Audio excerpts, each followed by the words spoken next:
ഈ അനുഗ്രഹിക്കപ്പെട്ട സന്ധിയിൽ വെളിച്ചങ്ങളുടെ പിതാവായ ദൈവത്തിന് ഞാൻ സ്തോത്രവും സ്തുതിയും അർപ്പിക്കുന്നു. ഞാൻ ലോകത്തിന്റെ വെളിച്ചമാകുന്നു എന്നരുളി ചെയ്ത ക്രിസ്തുയേശുവിന്റെ നാമത്തിലുള്ള സ്നേഹവന്ദനങ്ങൾ എല്ലാവർക്കും ആദരവോടെ അറിയിക്കുന്നു. പിന്നെയും തിരുവചന പഠനത്തിനായി ദൈവസന്നിധിയിലേക്ക് വരുവാൻ കർത്താവ് നമുക്ക് കൃപ ചെയ്തല്ലോ. ദൈവം നമ്മെ സഹായിക്കട്ടെ.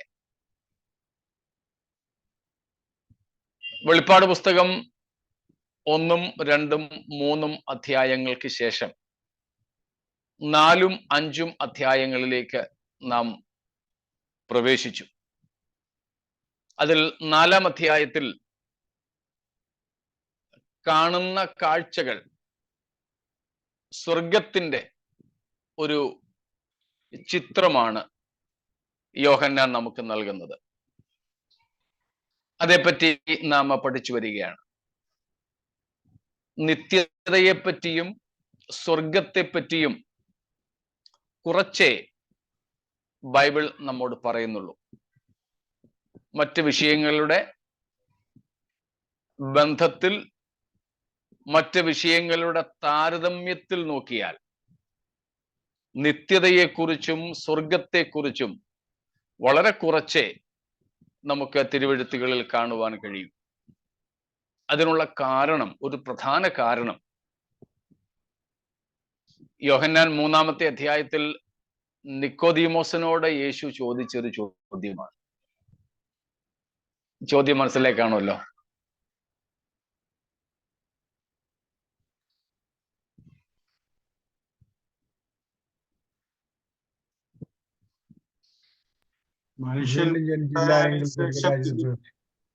അല്ല.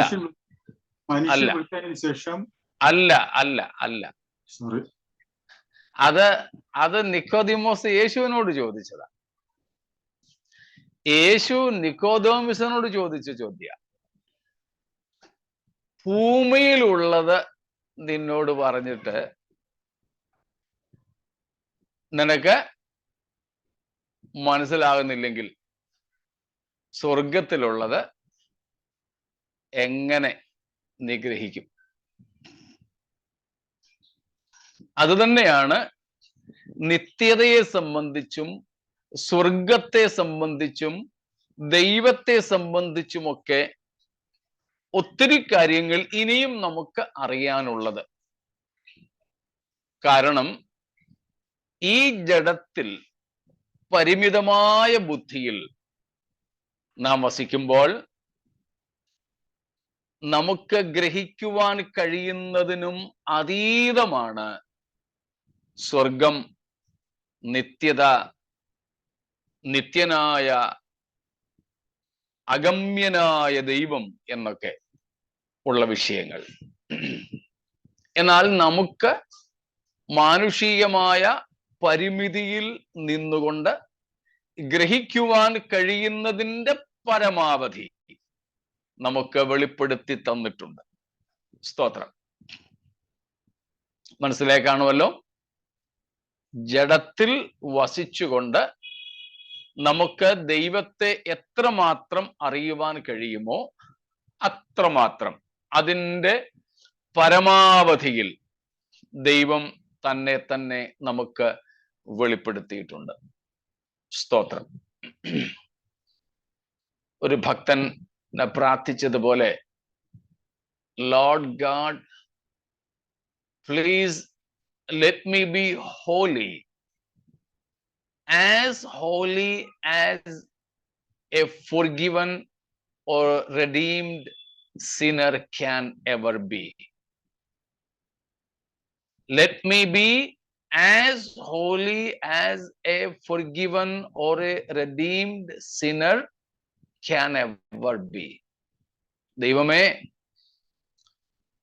പാപക്ഷമ പ്രാപിച്ച വീണ്ടെടുക്കപ്പെട്ട ഒരു പാപിക്ക് എത്രയും വിശുദ്ധനാകുവാൻ കഴിയുമോ അത്രയും എന്നെ വിശുദ്ധനാക്കണമേ, വിശുദ്ധീകരിക്കണമേ എന്ന് പ്രാർത്ഥിച്ചതുപോലെ, സ്തോത്രം, നമുക്ക് പറയാൻ സാധിക്കും, വീണ്ടെടുക്കപ്പെട്ട ഒരു മനുഷ്യന് തൻ്റെ മനുഷ്യത്വത്തിന്റെ പരമാവധിയിൽ ദൈവത്തെക്കുറിച്ച്, നിത്യതയെക്കുറിച്ച്, സ്വർഗത്തെക്കുറിച്ച് ഒക്കെ മനസ്സിലാക്കുവാൻ കഴിയുന്നതിൻ്റെ അങ്ങേ അറ്റം വരെ ദൈവം തിരുവെഴുത്തുകളിലൂടെ നമുക്ക് വെളിപ്പെടുത്തി തന്നിട്ടുണ്ട്. മാത്രമല്ല, തിരുവെഴുത്തുകളിൽ വെളിപ്പെടുത്തിയിട്ടുള്ള കാര്യങ്ങളും നമുക്ക് മനസ്സിലാകണമെങ്കിൽ വീണ്ടും ജ്ഞാനത്തിൻ്റെയും വെളിപ്പാടിൻ്റെയും ആത്മാവായ പരിശുദ്ധാത്മാവിൻ്റെ സഹായം കൂടിയേ തീരൂ.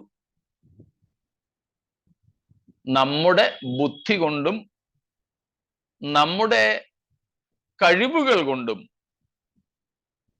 ദൈവത്തെയോ ദൈവിക വിഷയങ്ങളെയോ ഗ്രഹിക്കുവാൻ നമുക്ക് സാധ്യമല്ല.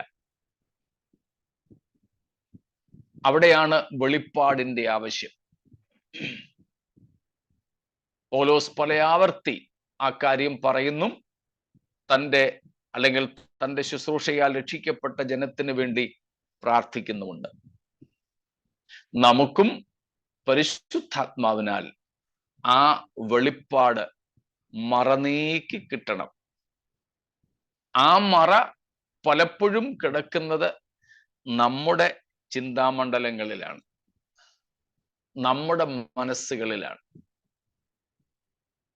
അതുകൊണ്ട് ദൈവവചനം വായിക്കുമ്പോഴും കേൾക്കുമ്പോഴുമൊക്കെ നമ്മുടെ പ്രാർത്ഥന, കർത്താവേ, എൻ്റെ കണ്ണുകളെ തുറക്കണമേ, സ്തോത്രം,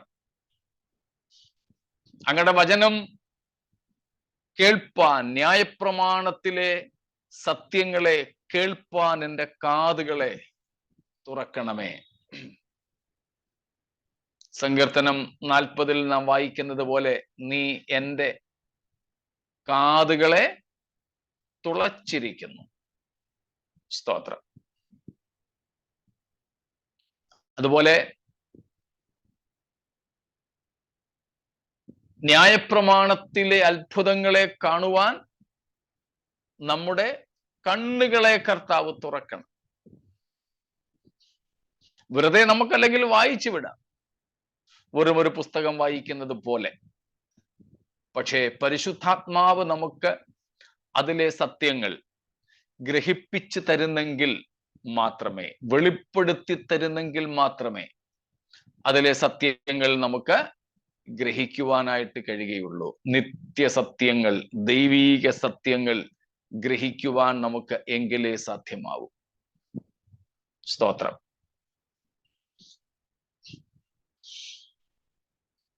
നാം അതിൻ്റെ മുഖവുരകളിലേക്കാണ് കടന്നത്, 4ഉം 5ഉം അധ്യായങ്ങളിൽ. അപ്പോൾ 4-ാം അധ്യായത്തിൽ ദൈവത്തെക്കുറിച്ച് അതിലൊരു ചോദ്യം എനിക്ക് ലഭിച്ചിട്ടുണ്ട്, ഇന്നലെയും ഞാൻ പറഞ്ഞതുമായി ബന്ധപ്പെട്ട്. ഇന്നലെ നമ്മൾ ഏറ്റവും ഒടുവിലായിട്ട് കണ്ടത് ദൈവത്തെക്കുറിച്ചായിരുന്നു, സിംഹാസനത്തെക്കുറിച്ചും ദൈവത്തെക്കുറിച്ചും. അപ്പോൾ ഞാൻ പറഞ്ഞു, വെറും ഒരു മനുഷ്യ സാദൃശ്യത്തിൽ, വെറും ഒരു മനുഷ്യരൂപത്തിൽ, അല്ലെങ്കിൽ വെറും ഒരു മനുഷ്യനായി ദൈവത്തെ നമ്മുടെ മുൻപിൽ അവതരിപ്പിക്കുവാൻ യോഹന്നാൻ ഇഷ്ടപ്പെട്ടില്ല. പകരം യോഹന്നാന് കഴിയുന്നതിൻ്റെ പരമാവധിയിൽ നിന്നുകൊണ്ട്, ഒരു മനുഷ്യൻ എന്ന നിലയിൽ യോഹന്നാന് സാധിക്കുന്നതിൻ്റെ പാരമ്യത്തിൽ നിന്നുകൊണ്ട് ദൈവത്തിൻ്റെ മഹത്വത്തെ വെളിപ്പെടുത്തുവാനാണ് അദ്ദേഹം ശ്രമിക്കുന്നത്. സ്തോത്രം. അപ്പോൾ ദൈവത്തെ വെറും മനുഷ്യനായോ മനുഷ്യത്വത്തിലോ മാത്രം മനസ്സിലാക്കി കൂടാ എന്ന ഒരാശയം നമ്മൾ പങ്കുവച്ചു. സ്തോത്രം. അപ്പോൾ തന്നെ നാം കണ്ടത് ദൈവത്തെ മനുഷ്യനോട് ഉപമിച്ച് തന്നെയാണ് വേദപുസ്തകം പറയുന്നതെന്ന്. ഇന്നലെ തന്നെ ഞാൻ പറഞ്ഞു, 5-ാം അധ്യായത്തിലേക്ക് വരുമ്പോൾ സിംഹാസനത്തിൽ ഇരിക്കുന്ന ദൈവത്തിന്റെ കൈകളിൽ വെച്ചിരിക്കുന്ന പുസ്തകം, കൈകളിൽ നിന്ന് ദൈവകുഞ്ഞാടായ ക്രിസ്തു ആ പുസ്തകം വാങ്ങുന്നു. ഇതെല്ലാം യോഹന്നാന് എങ്ങനെ തന്നെയാണ് കാണുവാൻ കഴിഞ്ഞത്? ഇൻ ഹ്യൂമൻ വേ, മാനുഷിക നിലകളിൽ തന്നെയാണ്. സ്തോത്രം. എന്നാൽ ദൈവം വെറും ഒരു മനുഷ്യനാണോ? വെറും ഒരു മനുഷ്യ രൂപമാണോ? അല്ല. തിരുവെഴുത്ത് പറയുന്നു, ഗാഡ് ഈസ് സ്പിരിറ്റ്. ദൈവം ആത്മാവാകുന്നു. ആത്മാവാണെങ്കിൽ ദൈവം അശരീരിയാണ്. ദൈവത്തിന് ഒരു സ്ഥൂല രൂപം ഇല്ല. 3 കാര്യങ്ങൾ ഞാൻ പറഞ്ഞു. ദൈവം ആത്മാവാകുന്നു. God is spirit. And therefore he is ashariri, without a body. അശരീരി, ശരീരം, ആ നമ്മൾ പറയുന്നത് പോലെയുള്ള ഒരു ശരീരമില്ലാത്തവനാണ്. ദൈവം സ്ഥൂലരൂപിയല്ല. Not a material God. പക്ഷേ സൂക്ഷ്മരൂപിയാണ്. ഇൻവിസിബിൾ.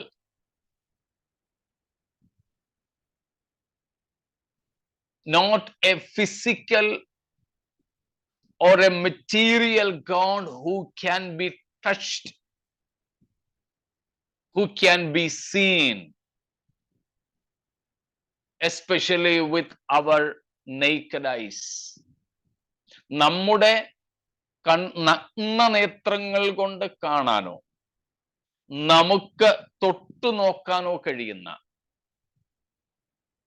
ഒരു സ്ഥൂല രൂപം, ഭൗതിക രൂപമല്ല നമ്മുടെ ദൈവത്തിനുള്ളത്. അവൻ ആത്മാവായതുകൊണ്ട് അശരീരിയും സൂക്ഷ്മരൂപിയുമാണ്. At the same time, because he is spirit, he has a spiritual existence, a spiritual body, even if we can say. ആത്മശരീരമുള്ളവനാണ് എന്ന് നമുക്ക് പറയാം.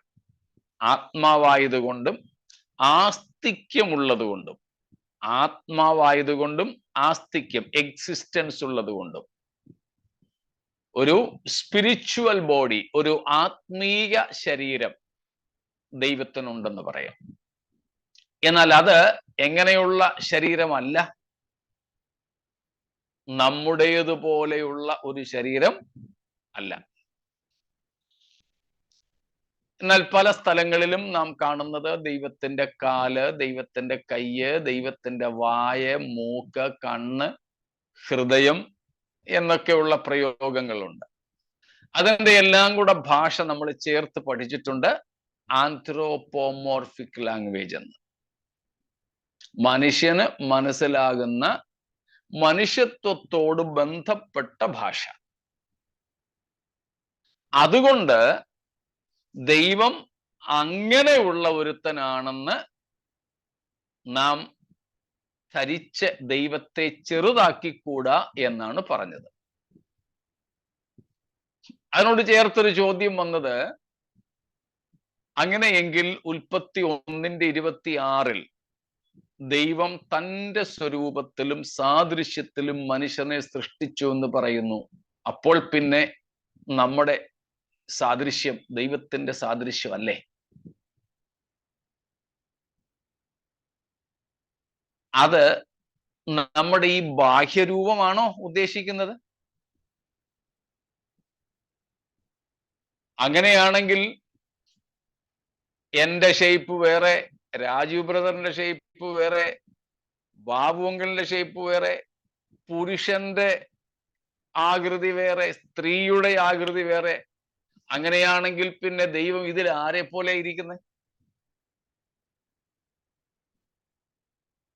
7 പേരോ 9 പേരോ ഒക്കെ ശാരീരിക സാമ്യമുള്ളവരുണ്ടെന്നാ ശാസ്ത്രം പറയുന്നത്. എന്നാലും ബാക്കിയുള്ളവര് പലരും വ്യത്യസ്തരല്ലേ?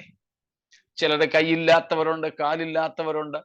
അപ്പോൾ ആ പുള്ളി പറയാ ദൈവം ഇതുപോലെയാ, കൈയില്ലാത്തയാളാണെന്ന്, ദൈവം എന്നെ പോലെ കാലില്ലാത്തയാളാണെന്ന്. അങ്ങനെയാകുമ്പോൾ ഈ സാദൃശ്യവും സ്വരൂപവും എന്തല്ല? ബാഹ്യ രൂപം അല്ല. കാരണം നമ്മൾ കണ്ടു കഴിഞ്ഞു, ദൈവം ആത്മാവാണ്,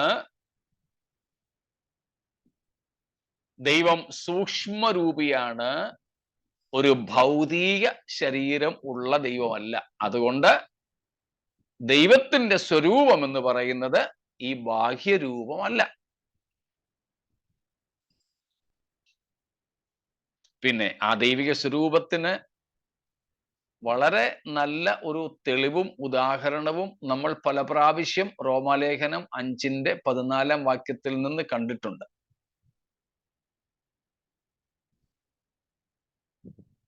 അവിടെ വായിക്കുന്നത്, ദൈവം നമ്മെ, മനുഷ്യനെ സൃഷ്ടിക്കുന്നതിന് മുമ്പ് തന്നെ നമ്മുടെ വീണ്ടെടുപ്പുകാരനായ യേശുവിന് ഒരു ശരീരം ഒരുക്കിയിരുന്നു എന്നാണ്.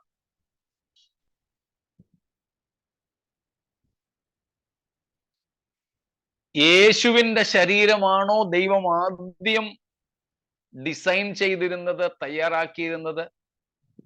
അതോ നമ്മുടെ ആദമിന്റെ, മനുഷ്യന്റെ ശരീരമാണോ? യേശുവിന്റെ ശരീരം. യേശുവിന്റെ ശരീരമാണ്. ആ ശരീരത്തിനനുസരിച്ചാണ് മനുഷ്യനെ ദൈവം സൃഷ്ടിച്ചത്. ആ ശരീരം ദൈവത്തിന്റെ ശരീരമല്ല,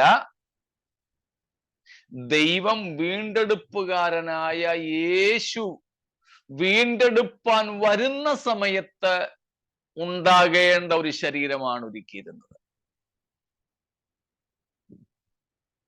ആ യേശുവിന് വേണ്ടി, വീണ്ടെടുപ്പുകാരന് വേണ്ടി, രക്ഷിതാവിന് വേണ്ടി ദൈവം സകല കാലത്തിനും മുമ്പേ തയ്യാറാക്കിയിരുന്ന ഒരു സ്ഥൂല ശരീരത്തിന്റെ ആകൃതിയിലാണ് എന്നെയും നിങ്ങളെയും സൃഷ്ടിച്ചത്. അതിനോട് ചേർത്ത് ഒരു ചോദ്യവും കൂടെ വന്നത്, നമ്മൾ യേശുവിനെ പോലെ ആകും, നാം ക്രിസ്തുവിനോട് സമരായിത്തീരും എന്ന് പറഞ്ഞിരിക്കുമ്പോൾ, ഇവിടെ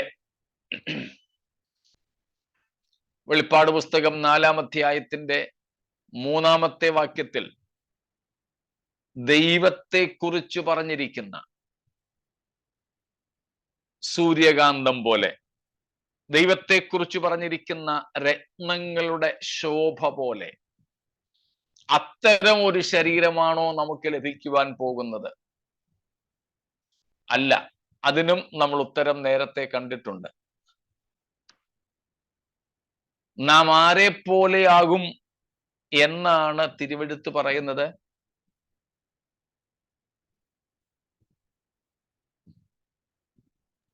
എന്റെ കൂടെ ഉണ്ടോ നിങ്ങൾ?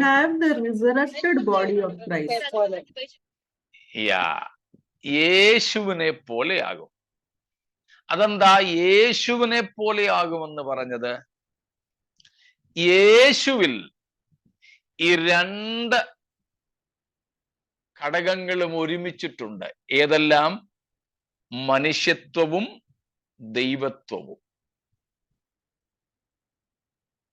യേശുവിന് ഈ ലോകത്തിലേക്ക് വന്നപ്പോൾ, മുമ്പേ ഞാൻ പറഞ്ഞ, അല്ലെങ്കിൽ റോമർ 5:14 പറയുന്ന 40-ാം സങ്കീർത്തനം 6 തൊട്ട് 8 വരെ പറയുന്ന എബ്രായ ലേഖനം 10:5 പറയുന്ന, മനസ്സിലായോ? ഒരു ശരീരം, യേശുവിന് ഒരു ഭൗതിക ശരീരം ഉണ്ടായിരുന്നു. ആ ശരീരം ക്രൂശിൽ തറയ്ക്കപ്പെട്ട് മരണപ്പെട്ടു. ആ മരിച്ച ഭൗതിക ശരീരം അടക്കി. ആ അടക്കിയ ഭൗതിക ശരീരമാണ് ഉയർത്തെഴുന്നേറ്റത്. ആ യേശു ഉയർത്തപ്പോൾ മരിക്കുന്ന സമയത്തുണ്ടായിരുന്ന ആ ശരീരം ഉപേക്ഷിച്ചോ?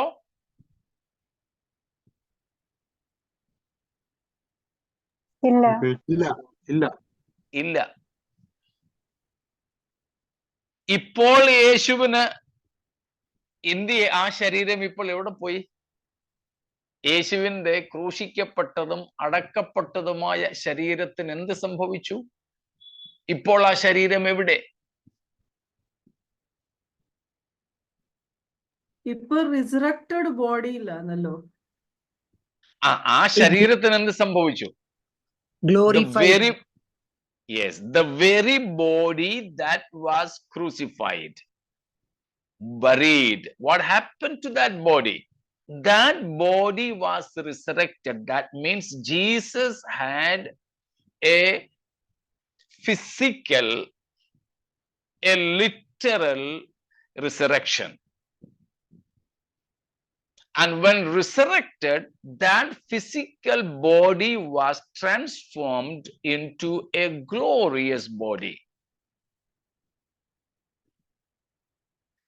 യേശു ഇപ്പോൾ, ആ ശരീരം ഇപ്പോൾ എവിടെയാ?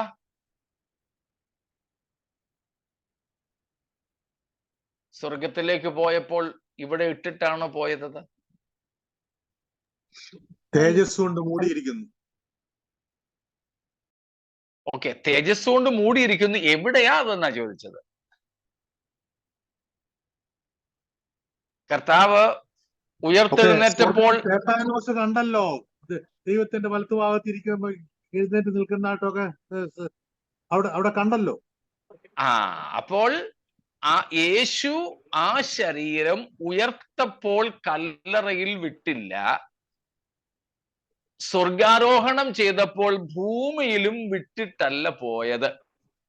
അതേ ഉയർത്തെഴുന്നേറ്റ ശരീരത്തോടു കൂടെയാണ് സ്വർഗാരോഹണം ചെയ്തത്. സ്തോത്രം. Praise God. Yes, of course, he took that body with him, and that body is still with Christ. And that's why John saw him as a lamb slain.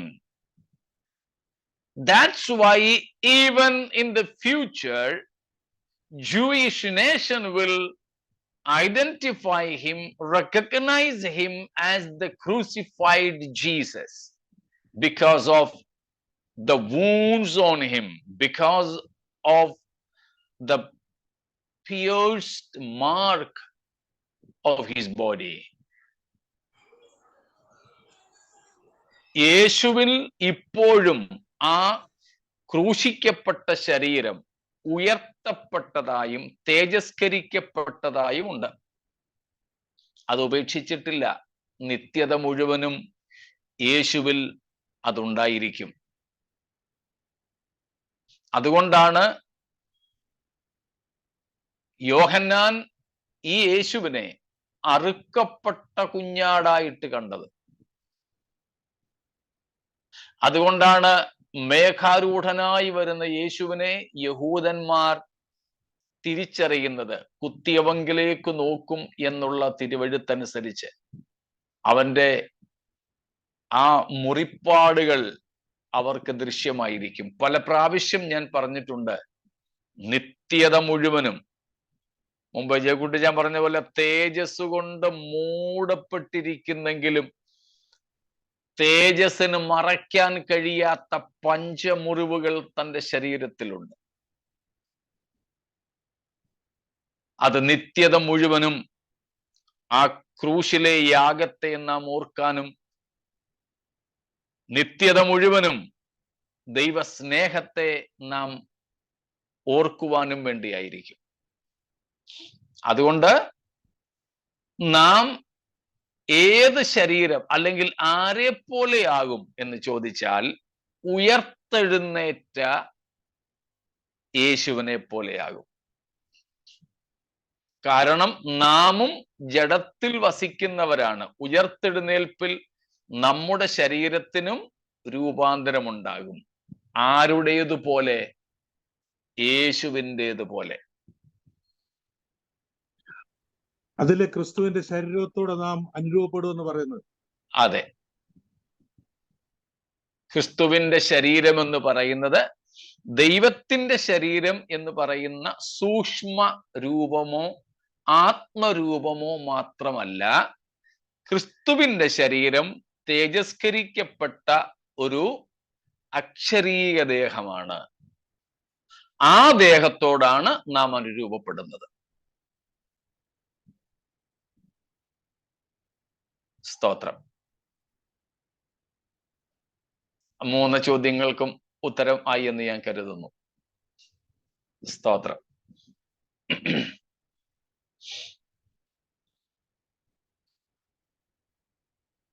അപ്പോൾ മടങ്ങി വരുന്നു. നാം കാണുന്നു ദൈവം അല്ലെങ്കിൽ പിതാവായ ദൈവം. ആ പിതാവായ ദൈവത്തിന് യേശുവിൻ്റേതുപോലെയുള്ള ഒരു ശരീരം അല്ല ഉള്ളത്. പരിശുദ്ധാത്മാവിനും പിതാവിനും യേശുവിൻ്റേതുപോലെയുള്ള ഒരു ശരീരം ഇല്ല. കാരണം ജഡത്തിൽ വെളിപ്പെട്ട ദൈവം യേശു മാത്രമാണ്. അതുകൊണ്ടാണ് ചില ഭക്തന്മാർ പറയുന്നതും ഞങ്ങൾ ഞായറാഴ്ചകളിൽ തിരുവത്താഴമുള്ള ഞായറാഴ്ചകളിൽ പഠിച്ചു വരുന്നത് പോലെ, one of the Trinity was crucified. തൃത്വത്തിൽ ഒരുവൻ ക്രൂശിക്കപ്പെട്ടു എന്ന് പറയുന്നത്. തൃത്വത്തിലെ പിതാവിനും പരിശുദ്ധാത്മാവിനും ക്രൂശിക്കപ്പെടാൻ കഴിയില്ല.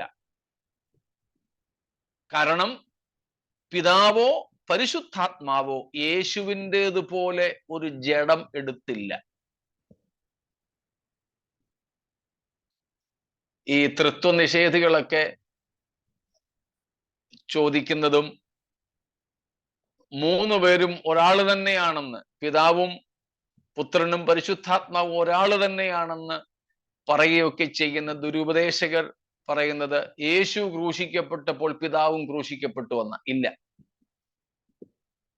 തൃത്വത്തിൽ ഒരുവൻ മാത്രമേ ക്രൂശിക്കപ്പെട്ടുള്ളൂ. കാരണം തൃത്വത്തിൽ ഒരുവൻ മാത്രമേ ജഡമെടുത്തുള്ളൂ. ജഡമെടുത്ത യേശു മാത്രമാണ് ക്രൂശിക്കപ്പെട്ടത്. ക്രൂശിക്കപ്പെട്ട യേശു മാത്രമാണ് മരിച്ചത്.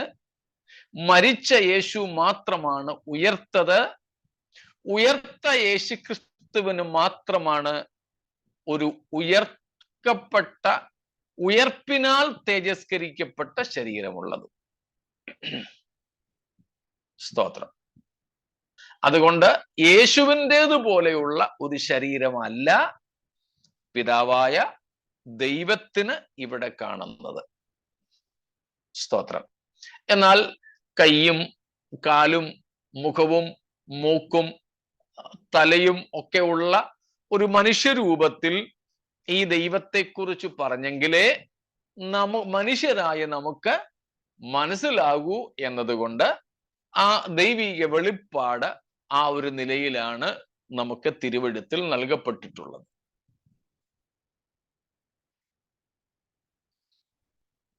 എന്നാൽ നമ്മുടെ ദൈവത്തെ താൻ ഇരിക്കുന്നത് പോലെ, എങ്ങനെയാണോ നമ്മുടെ ദൈവം തേജസ്സിലിരിക്കുന്നത്, എങ്ങനെയാണോ നമ്മുടെ ദൈവം ആളത്വത്തിൽ വസിക്കുന്നത്, ആത്മരൂപത്തിലിരിക്കുന്നത്, അതേ രൂപത്തിൽ നാം നമ്മുടെ ദൈവത്തെ കാണും. സ്തോത്രം. അന്ന് മാത്രമേ നമുക്ക് നമ്മുടെ ദൈവത്തെക്കുറിച്ച്, ദൈവത്തിന്റെ ആളത്വത്തെക്കുറിച്ച്, ദൈവത്തിന്റെ ശരീരം എങ്കിൽ ആ ശരീരത്തെക്കുറിച്ച് വ്യക്തമായി മനസ്സിലാക്കുവാൻ കഴിയൂ. അതുകൊണ്ടാണ് യേശുക്രിസ്തുവിനെ കുറിച്ച് പോലും പൗലോസ് 1 കൊരിന്ത്യർ 13 പറഞ്ഞത്, ഇന്ന് നാം അംശമായിട്ടറിയുന്നു. We know the Lord in part, partially. സ്തോത്രം. Even that revelation is not enough for you and me to comprehend God who is beyond human comprehension.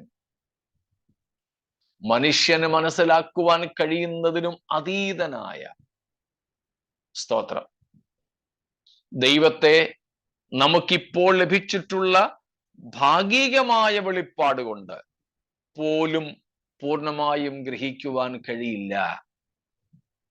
എന്നാൽ നാം നമ്മുടെ കർത്താവിനോട് സമന്മാരായി തീരുമ്പോൾ, കർത്താവിനോട് സദൃശീഭവിക്കുമ്പോൾ, സ്തോത്രം, നാം നമ്മുടെ ദൈവത്തെ താനിരിക്കും പോലെ തന്നെ കാണും.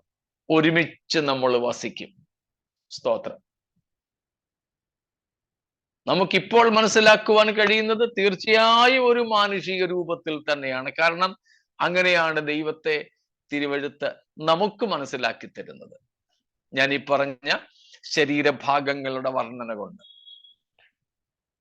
സ്തോത്രം. എന്നാൽ അതിനൊക്കെ അതീതനാണെന്നുള്ള ഒരു തിരിച്ചറിവ് നമുക്കുണ്ടായിരിക്കട്ടെ.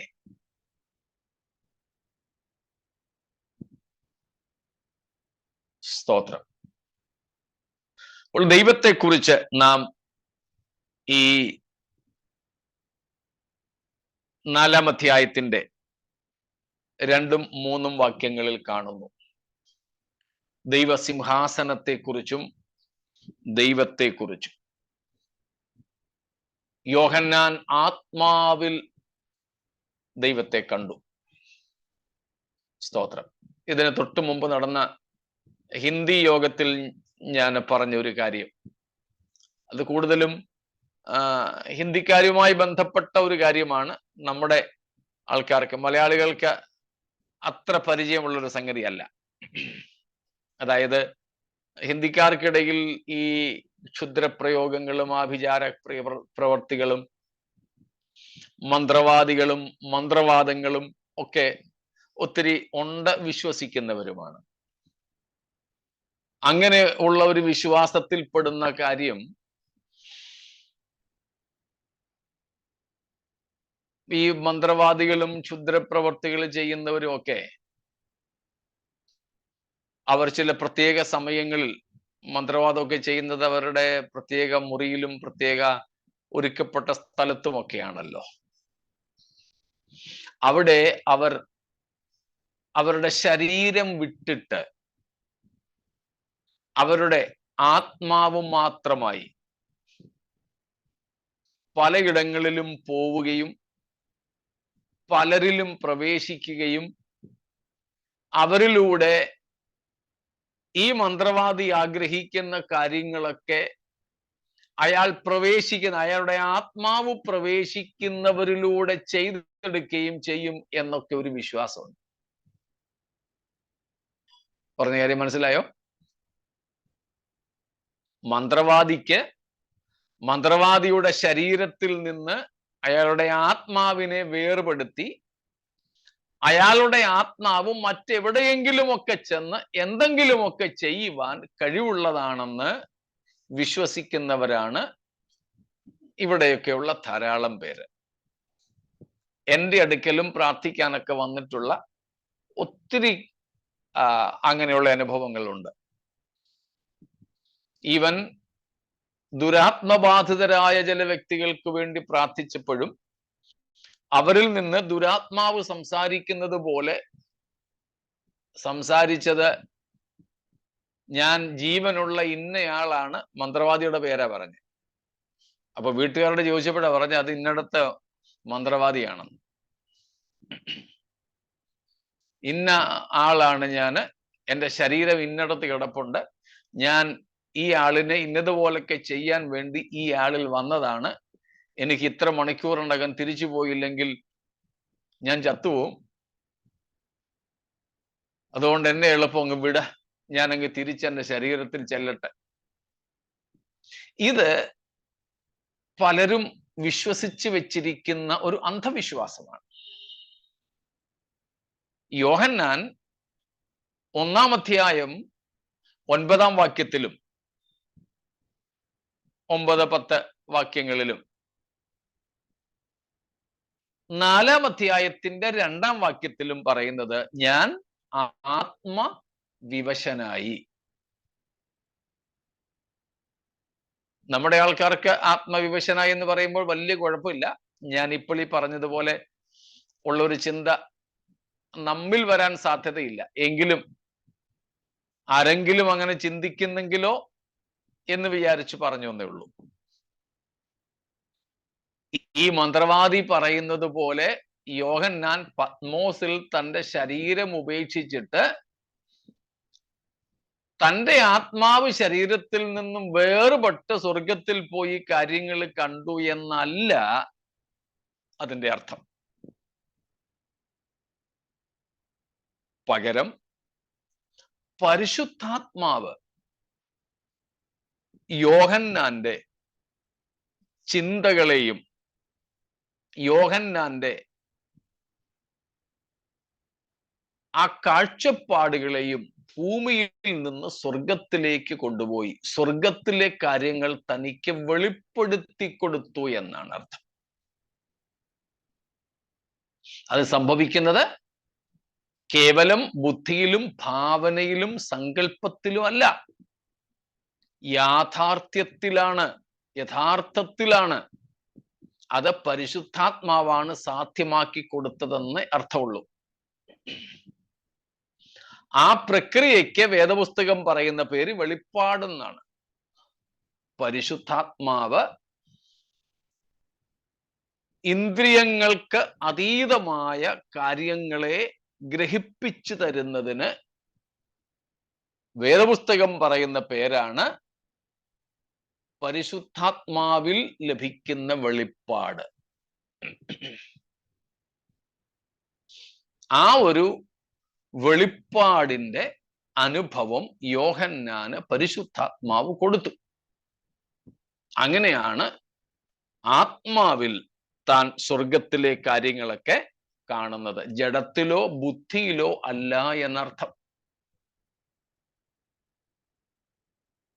ചിലരൊക്കെ ചിന്തിക്കുന്നത് പോലെ ഇങ്ങനെയൊക്കെയുള്ള പല സാഹിത്യങ്ങളും രചനകളും അന്നുണ്ടായിരുന്നു. അപ്പോകാലിപ്റ്റിക് റൈറ്റിംഗ്സ് എന്നൊക്കെയാണ് അതിനെ വിളിക്കുന്നത്. അന്ത്യകാല സംഭവങ്ങളെക്കുറിച്ച് അല്ലെങ്കിൽ അന്ത്യകാലത്തെക്കുറിച്ച് ചിന്തകന്മാരൊക്കെ ഭാവന കണ്ട് എഴുതി വെച്ച സാഹിത്യങ്ങൾ, അങ്ങനെയുള്ളതൊക്കെ യോഹന്നാൻ വായിച്ചിട്ട് അതിനകത്ത് തൻ്റെതായ ചില ആശയങ്ങളും കൂടെ ഒക്കെ കുത്തി നിറച്ച് അതുവരെ എഴുതപ്പെട്ടിരുന്നവയിൽ നിന്നും അല്പം വ്യത്യാസപ്പെടുത്തി ഇത് അവതരിപ്പിച്ചെന്നൊക്കെ വിശ്വസിക്കുന്ന വേദപഠിതാക്കളുണ്ട്. അവരെയും സ്കോളേഴ്സ് ഓഫ് ദ സ്ക്രിപ്റ്റേഴ്സ് എന്നാണ് വിളിക്കുന്നത്. ദൈവവചന പണ്ഡിതന്മാരെന്നാണ് അവരെയും വിളിക്കുന്നത്. ആരെയാ? യോഹന്നാൻ അപ്പോകാലിപ്റ്റിക് ലിറ്ററേച്ചർ ഒക്കെ വായിച്ചിട്ട് അതിലെ കുറെ കാര്യങ്ങളൊക്കെ കടമെടുത്ത് സ്വന്തം സങ്കല്പങ്ങളും കൂടെ കൂട്ടിച്ചേർത്ത് ഒരു പ്രത്യേക അന്ത്യകാല വിജ്ഞാനീയം ഉണ്ടാക്കി എന്ന് പറയുന്നവർ, അവരും വേദ പണ്ഡിതന്മാരെന്നാണ് അറിയപ്പെടുക. നിങ്ങൾക്ക് ഇഷ്ടമുള്ളവരെ വിളിച്ചോ, കുഴപ്പമില്ല. പക്ഷേ അങ്ങനെ യോഹന്നാൻ വായിച്ചതും അറിഞ്ഞതുമായ കുറെ അറിവുകൾ, സാഹിത്യങ്ങൾ, ലിറ്ററേച്ചേഴ്സ്, അതിൻ്റെ കൂടെ തൻ്റെതും കൂടെ എഴുതി വെച്ചതാണോ ഇത്? അല്ല, അല്ല. അതിനാണ് യോഹന്നാൻ വളരെ വ്യക്തതയോടെ എഴുതി വെച്ചിരിക്കുന്നത്, ഈ കാഹളനാദത്തിനൊത്ത ശബ്ദം ഇവിടെ കയറി വരിക എന്ന് യോഹന്നാൻ കേട്ടുകഴിഞ്ഞ് താൻ, 2-ാം വാക്യം ഒന്ന് വായിച്ചോളൂ, 4:2, 4:2. ഉടനെ ഞാൻ ആത്മവിവശനായി സ്വർഗത്തിൽ ഒരു സിംഹാസനം വെച്ചിരിക്കുന്നതും. ഉടനെ ഞാൻ ആത്മവിവശനായി. ഉടനെ ഞാൻ ആത്മവിവശനായി. യേശുക്രിസ്തു കാഹളനാദത്തിനൊത്ത ശബ്ദത്തിൽ യോഹന്നാനെ വിളിച്ചപ്പോൾ തന്നെ താൻ ആത്മാവിൽ ആ തലത്തിലേക്ക് എത്തി എന്ന്. ആത്മാവിൽ എന്ന് പറയുന്നത് യോഹന്നാന്റെ ആത്മാവിലല്ല, ദൈവത്തിന്റെ ആത്മാവിൽ, പരിശുദ്ധാത്മാവിൽ. പരിശുദ്ധാത്മാവ് തന്നെ ആ തലത്തിലേക്ക് കൊണ്ടുപോയി. അതേക്കുറിച്ചാണ് നമ്മൾ ഇന്നലെയും പൗലോസിന്റെ വാക്കുകളിൽ നിന്നും വായിച്ചത്. ശരീരത്തോടുകൂടെ എടുത്തുകൊണ്ട് പോയോ അതോ ശരീര കൂടാതെ എന്ന് പറഞ്ഞാൽ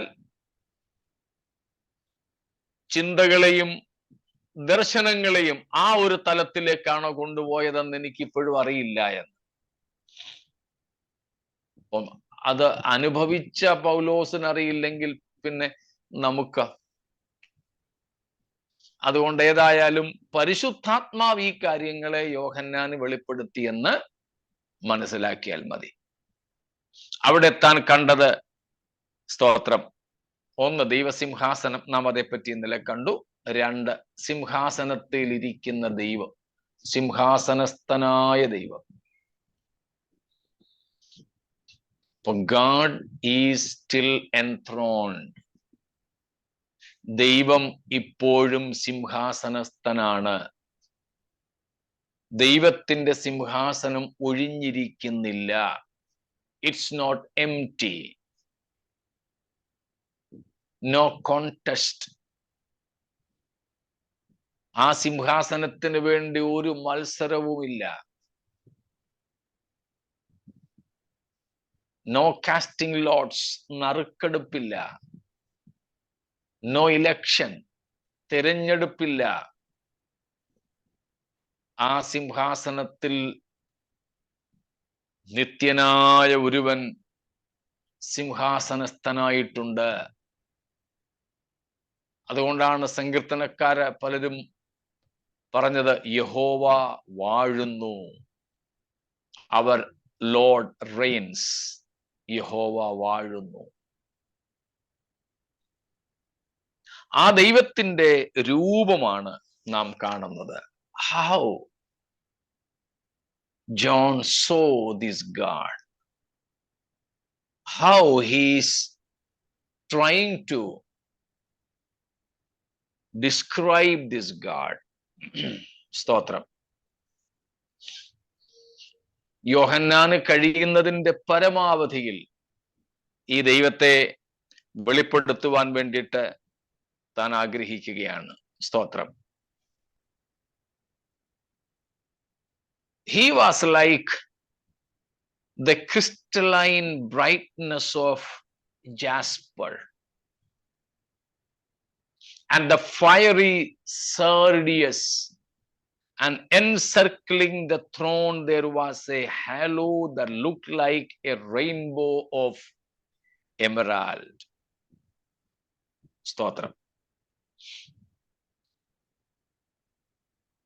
ഇന്നത്തെ രത്നവ്യാപാരികൾക്ക് പോലും ഒരുപക്ഷെ അറിഞ്ഞുകൂടാത്ത തരത്തിലുള്ള രത്നങ്ങളുടെ, ഡയമണ്ട്സിന്റെ, പേൾസിന്റെ പേരുകളൊക്കെയാണ് നമുക്കിവിടെ യോഹന്നാൻ തരുന്നത്.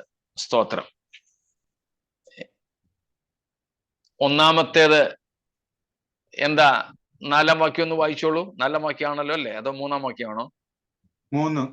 3-ാം വാക്യം. ഇരിക്കുന്നവൻ കാഴ്ചയ്ക്ക് സൂര്യകാന്തത്തോടും പത്മരാഗത്തോടും സദൃശൻ. 2 രത്നങ്ങളെ പറ്റി ഇവിടെ യോഹന്നാൻ പറയുന്നു. സൂര്യകാന്തം, പത്മരാഗം, ജാസ്പർ ആൻഡ് സാർഡിയസ്, യക്കാർനേലിയൻ.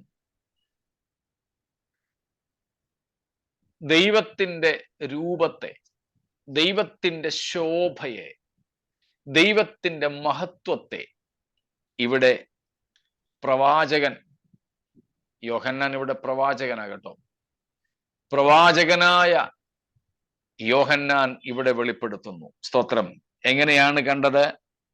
4-ാം അധ്യായത്തിൽ, 4-ാമത്തെ ഈ അധ്യായത്തിൽ നാം കാണുന്നത്, സ്തോത്രം, 1 സൂര്യകാന്തത്തോടെ ഉപമിച്ചിരിക്കുന്നു. സൂര്യകാന്തത്തിന്റെ ശോഭയെക്കുറിച്ചാണ് അവിടെ പറഞ്ഞിരിക്കുന്നത്. എന്താണ്? Crystalline brightness. സ്തോത്രം. Jasper is a precious stone. Okay, it's a diamond, a bright colored. സ്തോത്രം. നമ്മള് അത് കണ്ടെങ്കിലേ മനസ്സിലാവും. ഞാൻ കണ്ടിട്ടില്ല ഈ ജാസ്പർ. നിങ്ങളാരെങ്കിലും അത് കണ്ടിട്ടുണ്ടോ എന്ന് എനിക്കറിയില്ല. സൂര്യകാന്തം.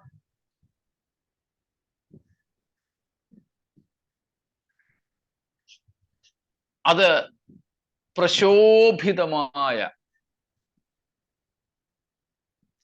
ഏറെ തേജസ് ഉള്ളതാണെന്ന് നാം മനസ്സിലാക്കുന്നു.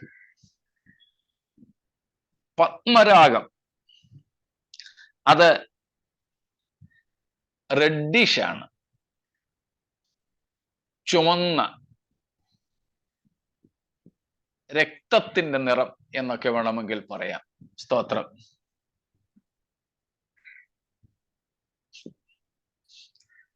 Okay, when you searched, Google searched, what did you get? Please share with us also.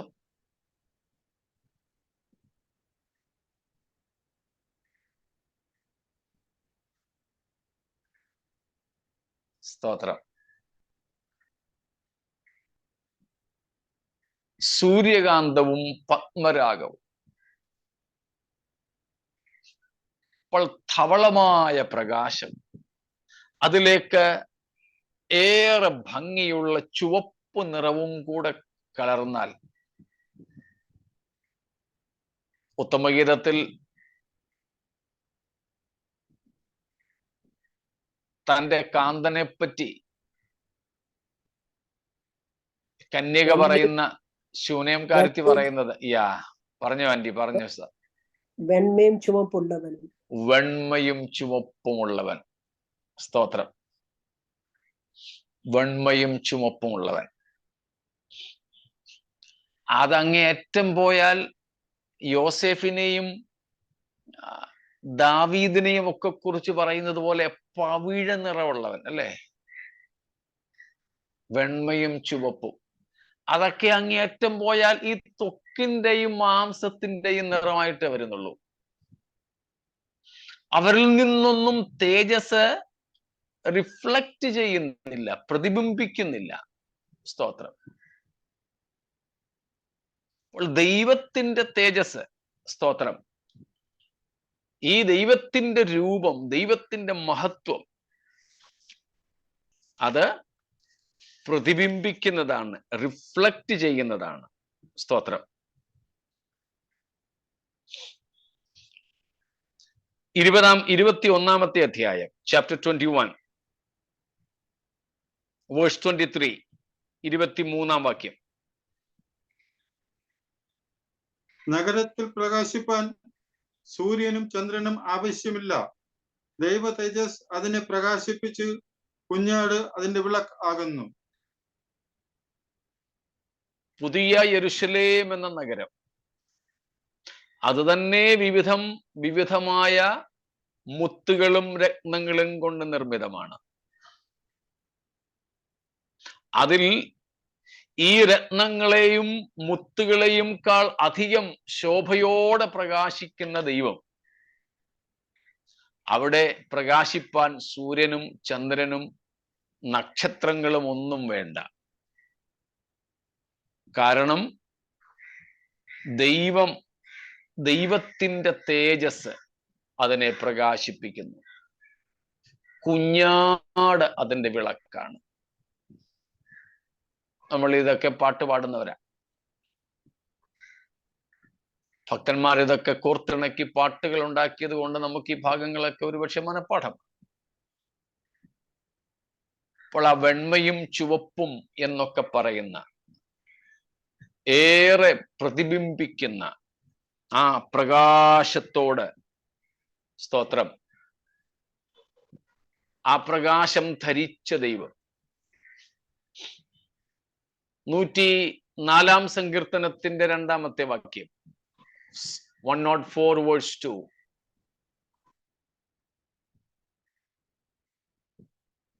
സങ്കീർത്തനം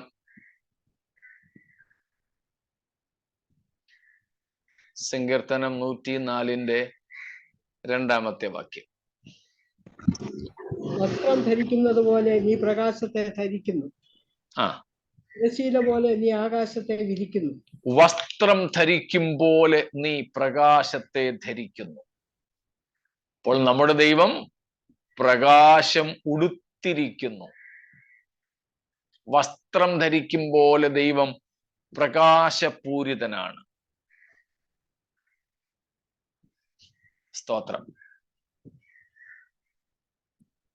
1 Timothy 6:15, 1 Timotheos 6:15. ധന്യനായ ഏകാധിപതിയും രാജാതിരാജാവും കർത്താതി